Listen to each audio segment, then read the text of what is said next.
இன்னைக்கு நம்ம குக்கரில் புளி சாதம் பண்ணலாம். அதுக்கு எண்ணெய் காஞ்சிருச்சு, கடுகு சேர்த்துக்கலாம்.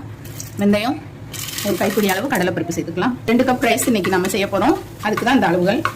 5-6 பல்லு பூண்டு, 3 சின்ன வெங்காயம், 1 துண்டு இஞ்சி, எல்லாமே பொடியாக நறுக்கி சேர்த்துருக்கோம். ஒரே ஒரு காஞ்ச மிளகாய், பொடியாக நறுக்கின 3 பச்சை மிளகாய், கருவேப்பிலை, தேவையான அளவுக்கு சால்ட்டு சேர்த்துக்கலாம். மஞ்சத்தூள், பெருங்காயத்தூள். இது நல்லா கிளறி விட்டுலாம். இந்த சாதம் ரொம்பவே சூப்பராக இருக்கும். நம்மளுக்கு ஈஸியாக இருக்கும் குக்கரில் செய்கிற புளி சாதம். 1 ஸ்பூன் நீங்கள் சாம்பார் பொடி சேர்த்துக்கலாம். நல்லா கலந்துடலாம்.